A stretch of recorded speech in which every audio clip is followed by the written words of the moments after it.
इस टाइप के क्वेश्चन में 90% स्टूडेंट गलती करते हैं। रीजन सिंपल होता है कि इस क्वेश्चन के करने की आप लोगों की अप्रोच गलत होती है। तो आज ये वीडियो देखने के बाद में आप ये गलती बिल्कुल नहीं करोगे। तो स्टार्ट करते हैं आज का अपना पहला क्वेश्चन। देखो भाई, पहला क्वेश्चन पूछा है अपने पास में नंबर सिंप्लीफिकेशन से। इसमें यहाँ पे एक केवल निकालनी है, तो इसमें तो क्या लगाएंगे अपने पास यहाँ पे अप्रोच। देखो ये पावर में पावर है, तो ये 5 की पावर कितनी होगी दोस्तों, यहाँ पे 5 की पावर 6 बनेगी। भाई ये 5 की पावर आपके पास क्या बनेगी, 6 बनेगी। तो 5 की पावर 6 की पावर 5 इंटू 5 की पावर 5 की पावर 8 डिवाइड बाई 5 की पावर 2 इक्वल 625 को लिखेंगे अपन 5 की पावर 4 की पावर ए। ठीक है अभी। अब देखो पावर में पावर होता है ए की पावर एम की पावर एन, तो पावर में पावर आपस में इंटू होती है। तो 6 5 30 5 8 40। अब बेस से मत पावर ऐड भी हो जाएगी, तो ये 5 की पावर बनेगी 40, नीचे बनेगा 5 की पावर 2 इक्वल में 5 की पावर 4 की पावर ए है। ठीक है भाई। अब देखो बेस सेम है तो ये पावर ऊपर जाके माइनस हो जाएगी, तो क्या बचेगा 5 की पावर, नहीं ये यहाँ पे 40 और 30 कितना होगा 70 बनेगा, है ना। तो 5 की पावर क्या बचेगी यहाँ पे 68 इक्वल में 5 की पावर 4 की पावर ए। अब यहाँ पे बेस 5 की पावर 4 है, यहाँ 5 की पावर 4 बनाएंगे तो इसको ब्रेक करते हैं अपन। तो 5 की पावर 4 की पावर 17 और ये 5 की पावर 4 की पावर ए। अब देखो दोस्तों बेस सेम हो गया ना 5 की पावर 4, तो ए की वैल्यू कितनी आएगी यहाँ से 17। ऑप्शन आपका आएगा B is the right answer. ठीक है भाई। शांत जल में नाव की गति 6 किलोमीटर प्रति घंटा है। यदि धारा के विपरीत दिशा में जाने में धारा की दिशा में जाने की तुलना में 4 गुना अधिक समय लेती है, मतलब डाउन स्ट्रीम। तो अपने पास टाइम का रेशियो क्या दे रखा है अपने पास यहाँ पे, ये तो ले लो आप यहाँ पे अपस्ट्रीम और ये डाउन स्ट्रीम। तो अपस्ट्रीम को टाइम लग रहा है 4, तो डाउन स्ट्रीम को टाइम लग रहेगा आपको 1। तो यदि अपने पास डिस्टेंस फिक्स है तो टाइम का रेशियो क्या होता है, स्पीड का रेशियो का उल्टा होता है। तो स्पीड क्या बनेगी, इसकी 1 की बनेगी, इसकी 4 की बनेगी, उल्टी हो जाएगी स्पीड। ठीक है, अपोजिट करते हैं अपन। अब यहाँ पे देखो अपने पास x की वैल्यू क्या दे रखी है यहाँ पे 6 किलोमीटर, y नहीं पता अपन को, तो अपन मान लेंगे 6 माइनस ए, ये तो डाउन स्ट्रीम हो गया, नहीं ये क्या हो गया अपस्ट्रीम हो गया, और 6 प्लस ए डाउन स्ट्रीम इक्वल में कितना आएगा 1/4। भाई फॉर्मूला क्या होता है x माइनस वाई, किस में होता है आपका अपस्ट्रीम में। तो इसकी स्पीड कितनी यहाँ पे 1 की, x प्लस वाई कितना आएगा 4, इसकी स्पीड कितनी 4 की। अब यहाँ से करो क्रॉस मल्टीप्लाई, तो क्या बनेगा ये 6 चौक 24 minus 4 A equal to 6 plus का ए। ये इस तरफ आएगा इस तरफ जाएगा, तो 24 माइनस 6 कितना बचेगा दोस्तों यहाँ से 18 इक्वल टू 5 ए की वैल्यू आएगी 3.6 और ए क्या अपने पास y है, मतलब आपकी नाव की जो धारा की गति है ना वो कितनी आएगी 3.6 किलोमीटर। तो option number D is the right answer. एक व्यापारी 10,000 में एक फूड प्रोसेसर खरीदता है, उसने सूचीबद्ध मूल्य पर 20% की छूट दे दी, फिर 40% का लाभ कमाया, तो उसकी आपको लिस्ट प्राइस मतलब एमआरपी निकालना है।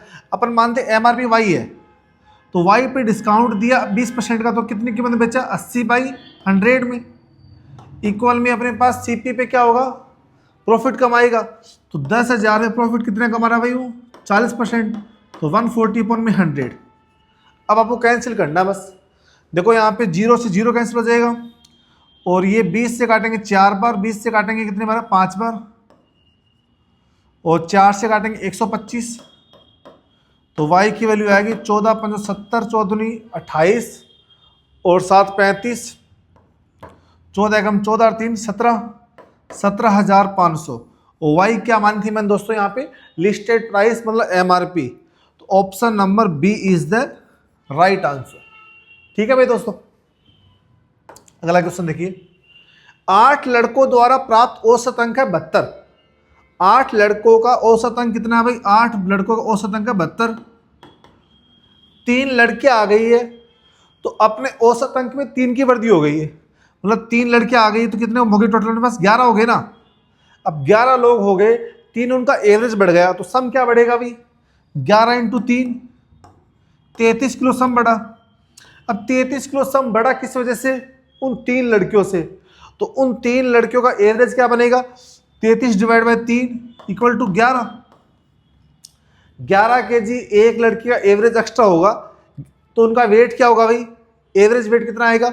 72, सॉरी उसका अंक रहे, अंक कितना आएगा? 72 तो वो आएगा, प्लस का 11 और, तो 83 अंक प्रत्येक लड़की का होगा, तब जाके वो 3 लड़की यदि शामिल होगी तब उनका एवरेज क्या बढ़ा देगी? वो 3 बढ़ा देगी। ठीक है, कैसे किया मैंने? देखो 8 लड़कों का औसत अंक 72 है, 3 लड़कियां आई तो उनके एवरेज में 3 बढ़ गया, तो 8 3 11 होगी टोटल, 11 इंटू 3 33, सब में 33 बढ़ गया, तो एवरेज 3 लड़कियों का क्या हो गया? 11। 11 तो अपने पास ये एक्स्ट्रा वाला है, तो पहले कितना होगा? 72 तो होगा ही होगा उनका, तो 72 प्लस का 11 मतलब एक लड़की का एवरेज कितना है? 83, तब जाके वो उनका एवरेज स्कोर क्या बढ़ाएगी? 3। Option number B is the right answer. 2 मित्र ए बी की औसत आयु है 24, तो ए बी का औसत आयु है 24, तो सम कितना आएगा? 24 दूनी 48। ए बी सी का औसत आयु कितनी है भाई? 22, तो सम कितना आएगा? 22 इंटू 3 66। सी की वैल्यू निकालनी है, तो 66 माइनस 48 18, 16 में से 8 गए 8, 5 में 4 गए 1, 18। सी की कितनी आएगी भाई? सी की आयु कितनी आएगी? 18 साल। Option number B is the right answer. यदि कोई राशि 2 वर्षों के बाद 21% बढ़ जाती है तो उसकी आपको बतानी चक्रवृद्धि ब्याज दर। देखो भाई दोस्तों, 2 साल की रेट 21% बढ़ जाती है, तो सक्सेसिव रेट अपन जानते हैं 10% का, 10 plus 10 into 10 by into 10 into 10 upon में 100, तो कितना बनता है ये काटने पे? ये बनता है 21% आपका। तो 2 साल का जब अपन को निकालना हो तो कितना 10% का क्या बनता है? 21% अपने पास इंटरेस्ट बनता है सीआई पे, तो आपको 2 साल में 21% बन रहा है, तो मतलब रेट कितनी है आपकी? 10%। रेट कितनी है आपकी? 10%। Option number C is the right answer. यदि इस क्वेश्चन में पूछता है यदि रेट आपकी होती 33.1%, रेट क्या होती है आपकी? 33.1%, तो आपके पास में 3 साल के लिए ये बनती रेट, तो फिर अपने पास क्या रेट आती? 10% ही बनती। वो अपन 3 साल का निकालते, फिर 2 साल में 21 बनती है, 3 साल में 33.1% बनती है, 10% का इफेक्टिव रेट लगाते हैं। ठीक है भाई, एक राशि एक निश्चित वार्षिक प्रतिशत की दर से साधारण ब्याज पे 5 साल में, एक प्रिंसिपल है भाई, वो 5 साल में कितना बन रहा है आपका? 500। अगले 2 साल में कितना बन रहा है? वो 600। तो 2 साल का ब्याज मिला भी आपको 100 रुपये का, 1 साल का ब्याज मिलेगा 50 का, तो 5 साल का ब्याज मिलेगा 250 का। 250 रुपये इसमें से माइनस करता हूं मैं, तो प्रिंसिपल कितना आएगा भाई मेरा? 250। 250 रुपये 5 साल में 500 बन रहे, तो सम पूछा था, प्रिंसिपल पूछा था, कितना आएगा? 500 रुपये। ऑप्शन नंबर आपका आएगा D is the right answer. ठीक है भाई, एक दुकानदार ने 95 दर्जन संतरे 4.50 रुपये एक दर्जन, एक संतरे कीमत है उसके हिसाब से खरीदे हैं, तो सीपी कैसे निकालेंगे भी? 95 इंटू 4.5 इंटू एक दर्जन में 12 संतरे होते हैं, तो 12 से मल्टीप्लाई कर देंगे। तो यहाँ सोल्व करो भाई इसको, देखो 12 × 60 0 और 12 चौक 48 और 6 54.0 इंटू 95, तो सीपी कितनी बनेगी यहाँ पे भाई? देखो ये मल्टीप्लाई कर लो आप इसको, 95 इंटू 54, 4 5 20, 9 चौक 36 और 2 38, 25, 9 5 45 और 2 47, 0 13 51 30 बन गई सीपी आपकी। तो सीपी कितनी बन गई? 51 30। एसपी कितनी भाई आपकी? 7 दर्जन आपके क्या हो गए? खराब हो गए, तो आपके पास दर्जन कितना बचा? 88 बचा। 88 को बेच रही हो आप 78 के हिसाब से, एक दर्जन की कीमत ये, तो अपने एसपी क्या बनेगी? इसको कर लो आप मल्टीप्लाई आप, तो यहाँ देखो भाई 88 इंटू में 78, 8 8 64 6 8 8 64 और 6 70, 7 8 56, 5 56 और 5 61, तो 4 6 8 6 8 6 4, तो एस पी बनेगी 6 8 6 4। तो प्रॉफिट क्या होगा भी दोस्तों, यहां से प्रॉफिट क्या होगा आपको माइनस कर लेंगे इसमें से।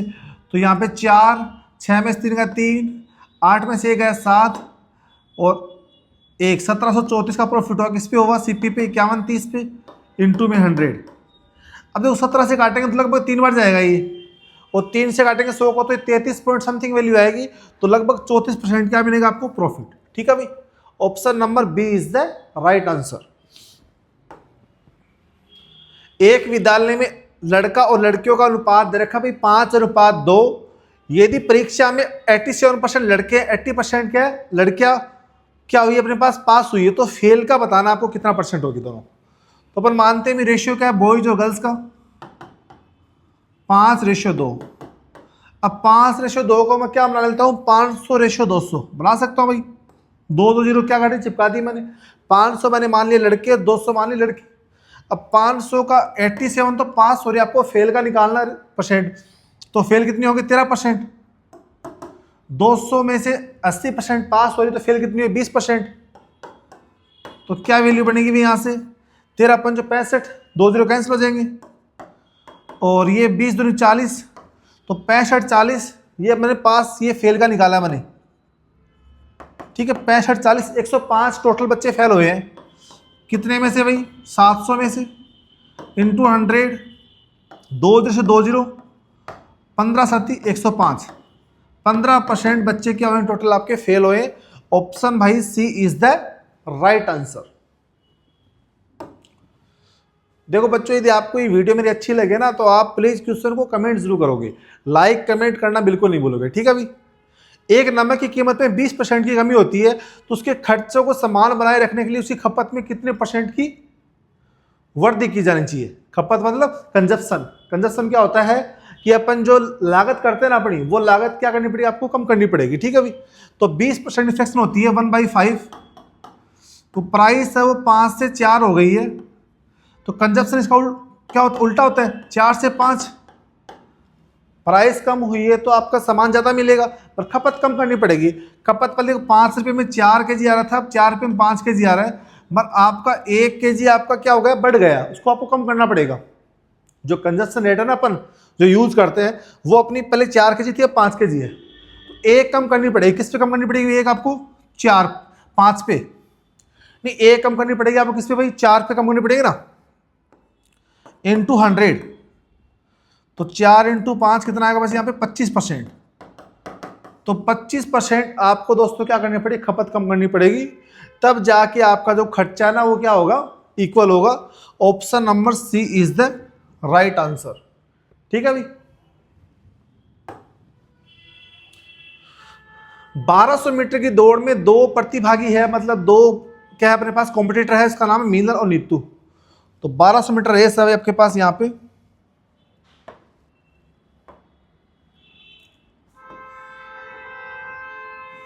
ठीक है। ए पहले नाम किसका भाई अपने पास मिलर नीतू, और ये यहां पे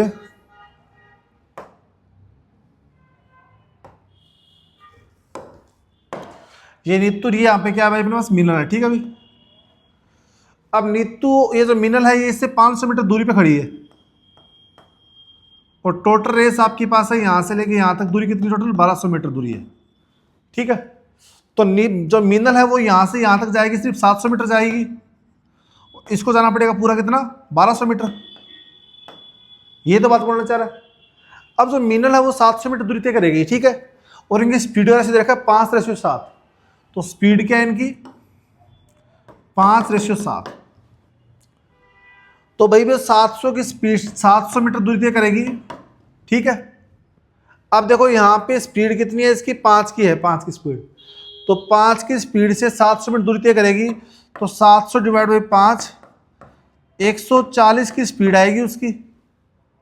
एक यूनिट की वैल्यू कितनी आ गई आपके पास 140, तो आपको तो 7 यूनिट की वैल्यू निकालनी है, तो 700 इंटू 7/5, 5 से काटेंगे 140 into 7, 980 metre.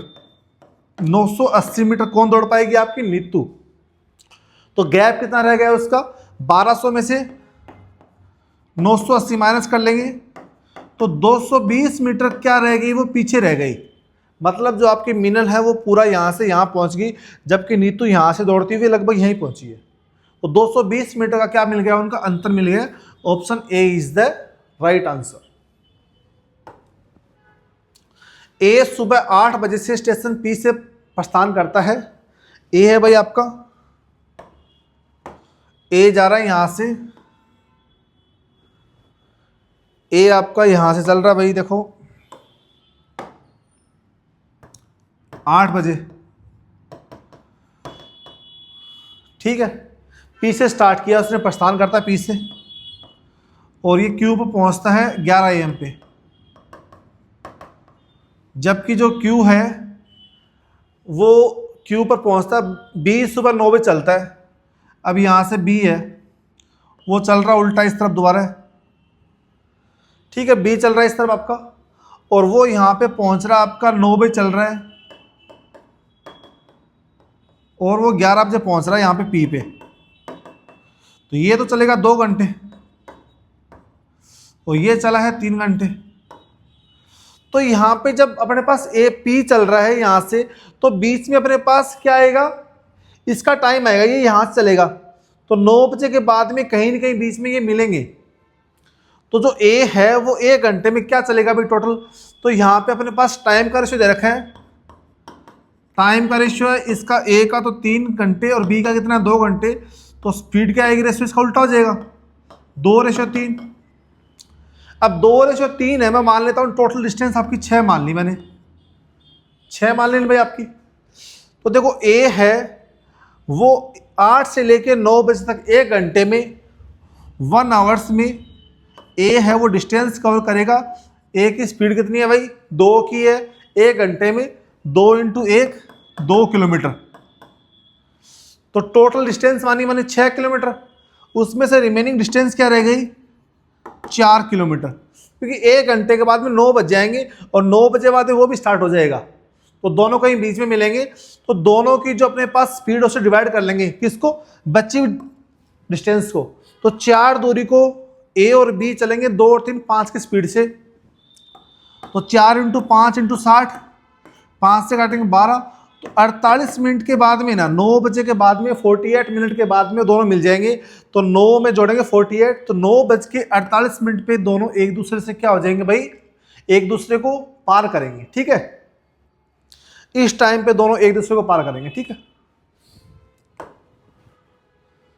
3 pipe A B C, एक खाली टैंक को क्रमशः 3 पाइप अपने पास ए बी सी, उनकी स्पीड है 2, 3 और 6। टोटल मान ली मैंने 6 लीटर की टैंक है। तो इनकी स्पीड की एफिशिएंसी कितनी आएगी? 3 की, 2 की और 1 की। अब देखो पाइप बी को कितने समय बंद किया जाना चाहिए, पाइप बी को कितने समय बाद बंद किया जाना चाहिए ताकि टंकी ठीक 1 घंटे 15 मिनट में भर जाए। तो मतलब बी को बंद कर रहा है, ए और सी तो लास्ट तक चल रहा है। तो ए और सी 3 और 1 4 की एफिशिएंसी से कितनी लीटर टैंक भर देगी? तो 4 की एफिशिएंसी से टाइम क्या? अभी 1 घंटे 15 मतलब हो गया आपका 1 सही 1/4 मतलब 5/4 टाइम। तो ए और सी है ना आपका, A and C fill tank in 5 litre. तो बचा हुआ 1 लीटर कौन भरेगा भाई आपका इतने टाइम में? 1 लीटर भरेगा आपका बी। तो बी की स्पीड कितनी है? 1/2। तो 1/2 स्पीड है, तो 1/2 आवर्स लगेंगे उसको। तो 1/2 × 60 करेंगे तो 30 मिनट, मतलब 30 मिनट तक आपने किसको चलाया है? बी को चलाया। उसके बाद में बी को बंद कर दिया है, बचा हुआ ए और सी आपका भर रहे हैं। तो टोटल आपको 1 घंटे 15 मिनट लग रहे हैं। तो बी 3.4 30 मिनट तक चला है, ठीक है। तो option number A is the right answer. यदि 45 व्यक्ति किसी काम को 48 दिन में कर रहे हैं तो यहां लगाएंगे एमडीएस 45 व्यक्ति है, 18 दिन में 8 घंटे काम कर रहे हैं, और टोटल देखो काम कितना, 2/3 भाग। इसका मतलब क्या होता है, 2/3 का मतलब टोटल आपके पास 3 काम है, तो वर्क डन कितना है इसका, 3 काम है। 3 काम का 2 काम करवाना, किससे करवाना, कितने आदमी से, तो आदमी माना मैंने x आदमी है, मेंस तो निकालना अपन को। 9 घंटे काम कर रहे हैं 20 दिन में, 9 घंटे काम कर रहे हैं, तो कितना काम करेंगे, सिर्फ ओनली फॉर 2 पार्ट काम करेंगे 3 पार्ट का। तो काट दो यहाँ से भी, 9 से काटेंगे 5 बार, 5 से काटेंगे 4, 4 से काटेंगे 2, 3 से काटेंगे 6, 6 दूनी 12 दूनी 24। तो नंबर ऑफ पर्सन चाहिए आपको 24 लोग चाहिए जो आपका 2 पार्ट काम कर देंगे 3 में से। Option A is the right answer. ठीक है भाई। 18 रुपये प्रति किलो की दर से 5 किलो गेहूं को दूसरे प्रकार के 2 किलो गेहूं के साथ मिलाया जाता है। इसमें 20 रुपये प्रति किलो की दर से एक मिश्रण प्राप्त होता है, मतलब जो उसका मिक्सर वैल्यू है ना वो कितनी है, 20 रुपये पर के जी हिसाब से। तो महंगे गेहूं का आपको बतानी रेट, तो महंगे गेहूं को मानते हैं अपन 22 रुपये किलो हिसाब से। तो 18 रुपये जो अपने पास किलो गेहूं है ना वो 5 किलो गेहूं है, तो 18 × 5, और जो महंगी गेहूं है उसको मान लें वाई इंटू वो है कितनी 2 kg। अब पॉन में टोटल अपने पास गेहूं कितनी है 5 2 7 kg, और इनका जो मिक्सर कितना है भाई 20। आ रही बात समझ में। 18 किलो गेहूं, 18 रुपये के हिसाब से 5 किलो, वाई रुपये के हिसाब से 2 किलो, टोटल कितना है 5 2 7, इक्वल इनका मिक्सर कितना है 20। तो यहाँ से वैल्यू निकालनी है आपको, चीज़ है क्रॉस मल्टीप्लाई। तो 2y इक्वल टू 7 दूनी 14, 140 माइनस 90, 140 माइनस 90 कितना बचेगा भाई, यहाँ से y की वैल्यू आएगी 50 डिवाइड बाई 2 25, तो 25 रुपये पर केजी। ये है अपने पास महंगे वाले गेहूं की कीमत। Option number B is the right answer. एक घनाकार टंकी की क्षमता 12,288 किलो लीटर। देखो किलो लीटर क्या होता है, जो आपका किलो लीटर होता है ना भाई वो होता है 1 किलो लीटर होता है 1 मीटर क्यूब के इक्वल, 1 मीटर क्यूब के इक्वल होता है। ठीक है भाई।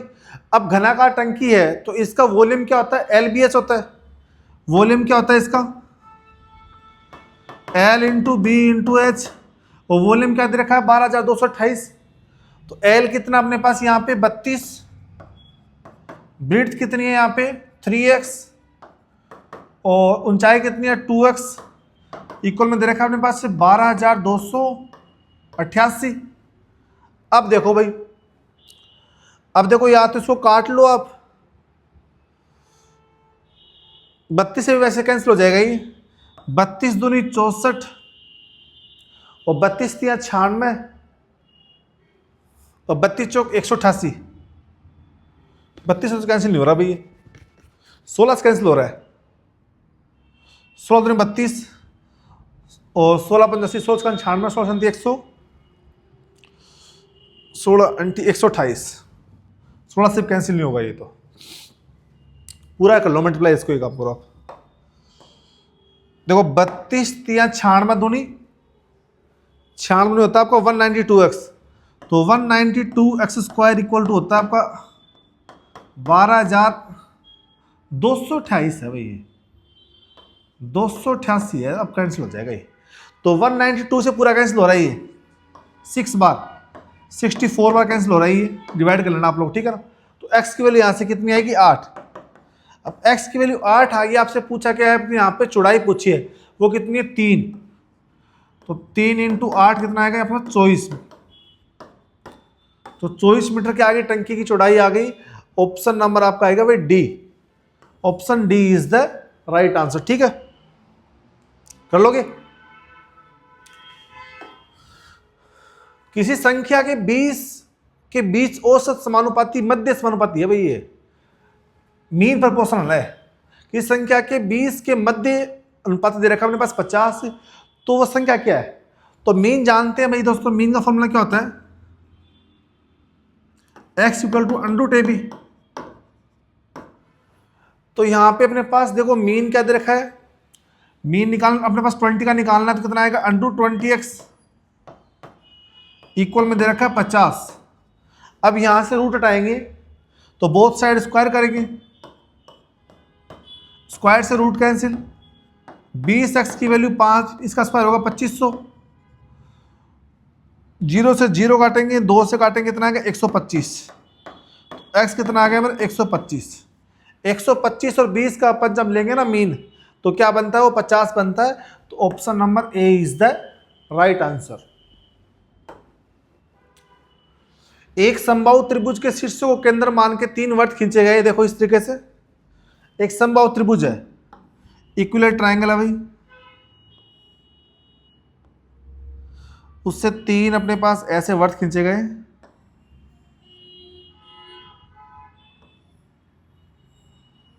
ठीक है, अब इन वर्तों से अपने पास यहां पे देखो, अब आपसे पूछा क्या क्या है, देखो ये देखो, आपसे पूछा गया है कि उस भाग का क्षेत्र निकालना, उस एरिया निकालना आपको जो वर्त उस सेक्टर के अलावा हो। तो वर्त तो अपने पास है, देखो त्रिभुज को छोड़ के, त्रिभुज मतलब ये पूरा पार्ट छोड़ के और ये तीनों सेक्टर छोड़ के, ये तीनों सेक्टर छोड़ के, मतलब त्रिभुज के क्षेत्रफल को में से इस सेक्टर का अपन माइनस कर देंगे तो बच्चा हुआ भाग का क्षेत्रफल आ जाएगा। तो अपन देखो यहां पे निकालते हैं वैल्यू। देखो इक्विलेटरल ट्रायंगल, तो समबाहु त्रिभुज का क्षेत्रफल क्या होता है भाई, समबाहु त्रिभुज का क्षेत्रफल क्या होता है आपका √3/4 a²। तो √3/4 a की वैल्यू क्या है, साइड क्या है अपने पास, यहाँ पे साइड दे रखी है भाई अपने पास में, यहाँ पे 8 सेंटीमीटर लंबाई है। तो 8 × 8, 4 से काटेंगे 2, तो क्षेत्रफल आएगा 16√3। अब एरिया ऑफ सेक्टर निकालना है, तो एरिया ऑफ सेक्टर क्या होता है भाई, त्रिज्य खंडों का क्षेत्रफल क्या होता है। अब यहाँ पे 3 त्रिज्य खंड है, 1 2 3, तो 3 × थीटा कितना आएगा भाई समबाहु त्रिभुज में 60 डिग्री का, तो 60/360 × πr²। r कितना अपने पास 4, 4 का स्क्वायर 16, ये काटेगा 6 बार, ये काटेंगे 2 और 2 से काटेंगे 8, तो आएगा एरिया अपने पास 8 पाई। तो तीनों त्रिज्य खंडों का क्षेत्रफल कितना है अपने पास यहाँ पे 8 पाई। तो रिमेनिंग आपको निकालना है एरिया, तो क्या करेंगे, रिमेनिंग एरिया क्या करेंगे, त्रिभुज क्षेत्रफल 16√3 में से माइनस कर देंगे 8 पाई, 2 यहाँ से कॉमन आ जाएगा, नहीं यहाँ से कॉमन कितना आएगा भाई 8 कॉमन आ जाएगा, तो 2√3 माइनस का पाई, ये अपना सही answer, option number B is the right answer. तो उस एरिया का क्षेत्रफल निकालना था जो अपने पास इस त्रिभुज और ये त्रिज्य खंड इनके अलावा बचा हुआ क्षेत्रफल। तो क्या किया मैंने, इसमें से इसको माइनस कर दिया, तो आपको ये वाला हिस्सा निकालना था, ये वाला, ये बीच वाला, ठीक है ना भाई। एक कक्षा में विद्यार्थियों के पास, पहले विद्यार्थियों के पास 2 टॉफियां, दूसरे के पास 4 टॉफियां, ऐसे टोटल अपने पास 25 विद्यार्थी है। तो एपी बन गई, पहले विद्यार्थी के पास 2, दूसरे पे 4, तीसरे पे 6, ऐसे लास्ट वाले के पास 50। तो एपी क्या होता है, अर्थमेटिक प्रोग्रेशन संख्या मत क्या होता है अपने पास में, तो ये श्रेणी होती है, समांतर श्रेणी क्या होती है कि इनमें अंतर क्या अपने पास यहाँ पे सेम है। अब अंतर यहाँ पे सेम है, कॉमन डिफरेंस डी अपने पास 2 सेम है, तो ये क्या बन रही है आपकी एपी बन रही है। अब एपी में पहली टर्म भी दे रखी है, लास्ट टर्म भी दे रखी है, तो अपन क्या कैसे निकालते हैं, टोटल नंबर ऑफ टर्म्स कितने निकालते हैं, नहीं टोटल आपको क्या निकालना है, टॉफी निकालना ना, तो कैसे निकालते हैं, फॉर्मूला होता है n/2 a + l। पदों की संख्या निकालने का 2 फॉर्मूला होता है, एक तो होता है n/2 a + l, एक होता है n/2 2a + n-1d। वो तब निकालते हैं जब l नहीं हो, यहाँ पे l गिवन है तो ये लगा देंगे डायरेक्ट तरीका, ठीक है भाई। n कितना 25/2, प्रथम पद कितना 2, लास्ट पद कितना भाई 50। अब देखो 25/2 × 52, 2 से काटेंगे 26, 25 से 150, 0, 25 दूनी 50 और 15 65। तो 650 किससे विभाज्य होंगे, किन 2 संख्या से होंगे, तो 5 और 13 इन 2 से हो सकता है। 5 से जाएगा 650, 13 छप जाएगा, तो टोटल ट्रॉफी कितनी है 650, वो किससे डिविजिबल है 5 और 13 से, ऑप्शन बी। दो अंकों की वह सबसे बड़ी संख्या कौन सी जो 7 और 3 दोनों से विभाज्य है। अब देखो 7 और 3 का मतलब हो गया 21। 21 से सबसे बड़ी विभाज्य संख्या कौन सी है, ऑप्शन में देख लेंगे। 21 की टेबल में अपने पास ना तो 96 आता है ना 91 आता है, तो ये दोनों कैंसिल हो गया। 63 पे आता है, 84 पे आता है, पर बड़ा कौन सा नंबर है 84। 84 इज राइट आंसर। अब ये आया कैसे ये भी निकाल सकते हो आप। मैंने मानी वो संख्या 99 है, उसको डिवाइड किया 21 से, तो रिमाइंडर कितना है मेरे यहाँ पे 15। अब 99 में से 15 माइनस कर लो, तो 9 में 5 का 4, 84। तो 84 अपने पास संख्या क्या आई है, सबसे बड़ी संख्या है, इससे डिवाइड हो रहा है। ठीक है भाई, ऑप्शन डी। दोस्तों यदि आपको ये वीडियो अच्छी लगी है तो आप मेरे channel math by science sir को लाइक करिए, शेयर करिए, और आप लोगों से रिक्वेस्ट है चैनल को सब्सक्राइब करना नहीं भूलें। और जो क्वेश्चन का लेवल आपको अच्छा लगा तो आप लोग भाई साहब कमेंट करना भी नहीं भूलें। धन्यवाद दोस्तों।